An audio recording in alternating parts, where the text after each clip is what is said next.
Finally, it's time for Pacific Comics Groo #1, the real first Groo comic book. Hi, I'm Darren, these are my hands, and we can't take a close look at Groo without doing a side-by-side comparison, so I've got the Groo Chronicles #1 with the recolored reprint of Groo the Wanderer #1. Now this video is part 1 of a 2-video series on PC Groo #1.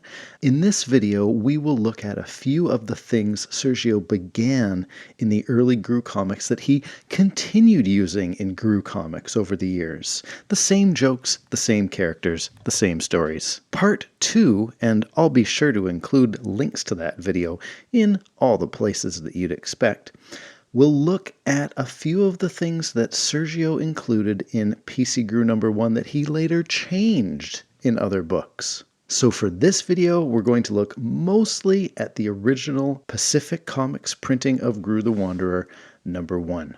But we will look at the Groo Chronicles from time to time. Let's put you here. Now, we've already looked in depth at the cover of the first Groo comic, so we're not going to go into detail now, other than to say it looks great. It's iconic.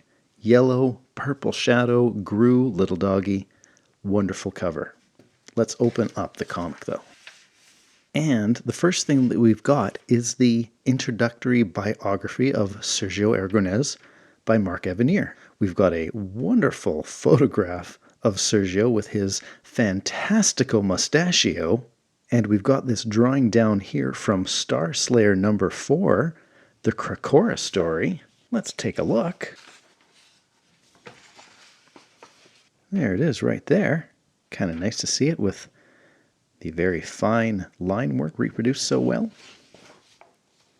And it's interesting that Mark Evanier writes that this comic book is Sergio's first ever attempt at telling an epic tale in comic book form, and naturally he's terrific at it.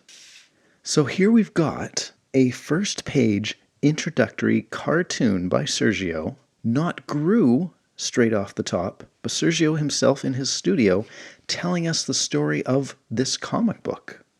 This is something that Sergio started doing on all his #1 issues of Groo the Wanderer. Here's Groo #1 from Epic Comics and Sergio's introductory page.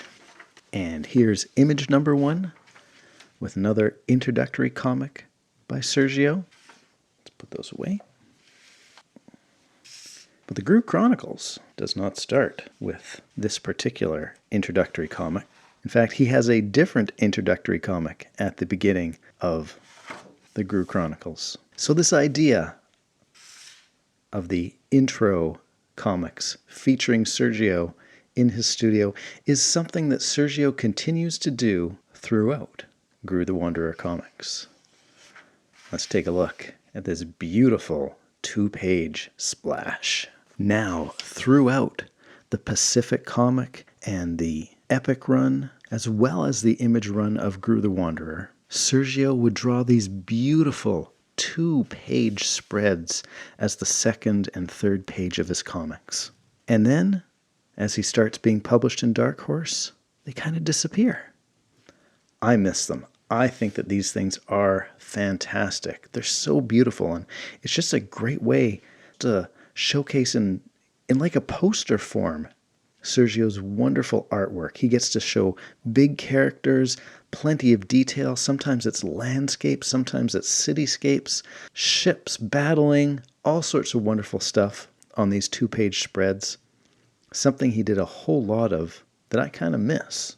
In this little credit box up here, which we see all the time, we read that Stan Sakai is responsible for the lettering of this comic book. Now, Stan Sakai, of course, an original member of the Groo crew, and someone that Sergio has kept on the team all these years, consistently lettering Groo the Wanderer. But it's interesting to take a look at Stan's lettering here. This is not the same style of lettering that we really get used to, especially when the Epic Marvel run starts up and then continues along from there. Here, let's just take a quick look and compare the style of Stan's lettering Might as well use this page. It's as good as anything. These initial Pacific Comics Groos, Stan is lettering in a larger style. To my eyes, the letters are, blockier. They're more kind of squared. They're filling up that shape, whereas he seems to go for a little bit more of a horizontal spread in his lettering as he kind of settles in to what it looks like here in the Epic Run and beyond. The actual size of his lettering shrinks. So these are pretty big letters compared to these ones here. The space between the letters, is that the line spacing, I think, decreases as well. It takes a few issues for Stan to settle into what we get used to. But Stan Sakai as letterer is something that Sergio has kept. Let's take a quick flip to the Groo-grams, because I just want to read you a little bit about Stan here. The expert calligraphy you see in Groo is lovingly lettered by Stanley Sakai, a fine commercial artist / cartoonist who, not so long ago, emigrated to Los Angeles from Hawaii, where he was a mainstay of the Hawaiian Cartoonist Association, the House of Cartoons. Mark continues to write that Stan is a member in good standing of the Comic Arts Professional Society, and that perhaps in the future we'll be able to showcase some of Stan's fine drawing along with his lettering. Not to give anything too much away by leaving things out, but we notice that Mark Evanier's name is here, and of course that name we're going to see throughout the ages when it comes to Groo comics, doing whatever it is that Mark does. Let's take a look at the next pages. And a couple things to draw our attention to. First of all, Sergio's use of pantomime. Not everything that Sergio writes in his comic books has to be described with words. For example, this nice sequence in the middle of page 4, Groo sitting and thinking and thinking and thinking. Yes, there are words here, and Groo does something unique, he thinks. But pantomime, the art of telling a story through pictures alone, telling those jokes through his panels of art alone, is something that Sergio has kept in his Groo comics through the ages. And of course, something to note, cheese dip. Hey Groo, join us for an evening of brews, bawdy women, and cheese dip. Oh boy, cheese dip. So cheese dip, of course, is an ongoing gag in Groo. Groo's love of the sticky, salty, delicious cheese dip. And it starts right here in Pacific Comics #1. All right, let's keep going. I want to take a look at this drawing of Groo right here. What is going on with his nose? It's lumpy and bumpy and it's sticking straight out of his face. That's weird. Normally his big gourd-shaped nose just lumps and flops down in front of him. But it's sticking right out here, and he's got these lips kind of coming together in a little bit of a point here as he sweeps this table clean of patrons. I want to take a look at it in Chronicles here. Yeah, take a look at them. That's just unique. It's a different look to Groo. It's nothing that Sergio ended up keeping, I don't think. I can't think of him drawing Groo like that again. And there's something that reminds me of a French cartoon, and I don't know what it is, but that face, maybe it's the closed eyes, drawn with that U shape as well. I don't know. There's something about that Groo that I just can't describe. What else does Groo like? Groo likes warm pork. And Taranto says here, bring us a couple of pigs, preferably cooked. Groo likes the sound of that. Gonna flip ahead a couple pages here. At the top of page 9, Groo, addressing this old man with all the women at the bar, says, "Ho, old man." Now, ho is a statement that Groo uses to address people throughout the Groo comics. And I believe, if we take a look at Starslayer here, that the first time Groo utters this phrase is in the Krakora story here. Ho, villagers, he says. Now maybe this is playing off kind of a Conan or some other barbarian speech pattern trope, and it is something that Sergio decided to keep in Groo for quite a long time. All right, it is time to see something that we are most familiar with, Groo's catchphrase. And now Groo does what Groo does best. Well, it's not quite as catchphrase right here in Pacific Comics #1 on page 12. And now Groo goes to do what Groo does best. And what exactly is it that Groo is going to do? I guess deliver a message? Is that what Groo thinks he does best? He's a good message deliverer? Maybe riding a horse? Does Groo think that he's the best at riding horses? Maybe starting a mission for somebody with solid resolve. Maybe that's what Groo does best. We will talk about this later. Again, flipping forward a couple pages. A thing that Sergio kept for quite a long time and that we still see occasionally to this day in the Dark Horse comics. Take a look at this banner hanging from this shop, this restaurant perhaps, in this village. We've got some signage in the background, says eats, stuff that we can read in English, but these banners here with these strange symbols, this writing form that maybe we don't understand. Let's take a quick look at it in the Chronicles. Maybe we can see it a little bit better. This white script on these red flags. I call this the Grooniversal script. Just my name for Sergio's unique in-universe writing style. And we do see that Grooniversal script show up over and over throughout the years. I encourage you to keep your eyes open for it. You'll see it all over the place in almost every Pacific Comics Groo, throughout the Epic run, into the Image run, and even Dark Horse. I think the last time that we see this Grooniversal script is in the Friends and Foes maxi series, the comic with Chakal. Flipping over here to page number 19, we've got, and I told you it was coming, another example of Groo saying, and now Groo does what Groo does best. There's that catchphrase in the form that we know it and love it. What is it that Groo is about to do best? He's about to slay an army, and then he stops because, hey, this army is made up of his old army buddies. But is this really the first occurrence of Groo's catchphrase, and now Groo does what Groo does best? Well, of course not. We saw it a few weeks ago when we were reading this Krakora comic. And now Groo does what Groo does best. It doesn't show up for the first time in Pacific Comics Groo #1, but Groo's catchphrase has been with Groo from virtually the beginning of the creation of Groo the Wanderer. And we're so glad that Sergio has kept it. Okay, I think we're done with you for now, Star Slayer.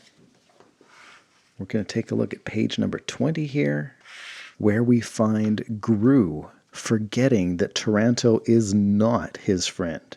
Well, this is actually the setup for one of the longest running Groo jokes. The character of Taranto is needed to sustain this joke, and I guess he becomes the earliest and longest running supporting character in the Groo universe, because Groo needs to keep forgetting to remember whether or not Taranto is his friend or not. And here we have the genesis for that joke right here in Pacific Comics #1. Also on this page, a moral. The friends we make and the friends we lose are all better than the friends who want to make us lose. Now, this isn't the first moral. Oh, I put away Star Slayer #5, but we got to bring it out again because technically the first moral is in this Krakora story. But the idea of including a moral at the end of Groo comics was something that started right at the very beginning, and Sergio continued for such a long time. I'll just keep you right here, Starslayer. We might need you again. But here's the thing about the moral. It actually doesn't continue along as long as I thought it did. Many short Groo stories don't have one, but each main Groo story had one, except for when it didn't. For years, at least until PC number 7, which is only 6 comics away from this, Sergio would include a moral at the end of the story. Except for where he doesn't. Like at the end of The Song of Groo, the first epic Groo comic book. Actually, I think both Pacific Comics 7 and 8, those Chakal stories, there's no moral. So I think we better hold off talking about morals until a little bit later. Perhaps the next video. While we're here, let me just point out how much I love this tree. The branches and the roots, the coloring that Gordon Kent does here, as well as the shading brought in by the hatching that Sergio draws, I'm using that word, dimensionality that he brings to the branches and the roots through the curves of the line. Let's pull out the Groo Chronicles so we can take a look at the Tom Luth recoloring of it. You know, Tom, I love your work, but I think the purples and the browns and the reds that Gordon is using here, I think I like them better than the oranges and the browns that you use in the recolor. Regardless, it's a beautiful looking tree. The light, the dark, the shade, the dimension. Wonderful drawing by Sergio in Pacific Comics number 1. I guess while we're here, we can take a quick look at the recoloring that Tom did for the cover. He stayed mostly faithful to Gordon Kent's original coloring. The little doggy, of course, is colored a little bit different, and a different gradient coming from the top to the bottom. I like them both a lot. I think I like the original color better. And while we're here, look at it's this Groo Ad that we keep on seeing over and over again in the early days. The coloring, take a look at the shield here. The red center that's missing on that shield makes me think this is perhaps the same coloring sheet that was used for the wild animals version of this ad, where we saw missing color there as well. The hills are purple, and when we look really close at this subscription box here, I don't know if I was noticing it before, but it doesn't seem to quite line up with the dinosaur's tail there, or the bottom edge of the art on these soldiers here. So maybe this box has moved slightly for this ad. Maybe they're cutting things up different every time they use this ad. I'm not sure. And we mentioned Groograms a little bit earlier. I found it interesting to read that. Mark says, "For 10 years now, I have seen the Wanderer slowly emerging from the Aragonés fountain pen. Whether Sergio was even aware of what was happening, I'm not sure, but slowly, but certainly, Groo has been demanding to be drawn, and Sergio has obediently complied. He has filled reams of paper with sketches, costumes, and even whole tales of Groo." Wow. So Groo, being first published in 1982 in Destroyer Duck, maybe those aren't even the first Groo cartoons. Perhaps we'll be able to unearth some other treasures in the future. Why did I close this up? There's a little bit more to see here. Reusing this little drawing down here at the bottom, again from the Krakora. Hey, it's an ad for wild animals. Sioux City, Duckburg, and oh look, this says Zany Town. My old man eyes can read it much better on that ad. So this is on sale on November the 20th of 1982, and the comic itself here came out in December 1982. It would probably hit the newsstands a couple months, maybe a little bit more in advance. Very interesting. Love that wild animals. Make sure you go watch that video if you haven't already. You can actually see the cigar much nicer in this ad as well. We're talking about things that Sergio has kept throughout the ages, drawing his Groo the Wanderer comics. Of course, the sage has stayed. But I think it's best that we read this particular sage story and talk about whether he kept the sage stories or got rid of them in the next video. One last thing before we wrap up. In the Groo Chronicles, got my handy dandy Get Into the Groove bookmark here. Check this out. This drawing from 1981 that Mark states in the back of Chronicles was one of many done for practice in Groo's very early days. I presume that that means that this was drawn after Destroyer Duck, but the Groo comic in Destroyer Duck is copyright 1982, and the comic itself went on sale in the last week of February 1982, so it's possible that this page here was drawn pre-Destroyer Duck. We see Groo's pouch, but I don't see a Netsuka. We can't see the front of Groo, so I don't know if he's wearing his V-neck. I welcome your theories, viewers, on whether or not this is a pre-Destroyer Duck version of Groo the Wanderer. Either way, it's beautiful, and it's great to have here in the Groo Chronicles. Hey, I hope you like this format for taking a look at the first proper Groo comic book. I think now would be a good time to look at many of the things that Sergio did include in this book that may have seemed like good ideas, but in the end, he decided not to keep them in Groo the Wanderer. So click up here, and we'll continue. Please click over here to subscribe and do all the other good things.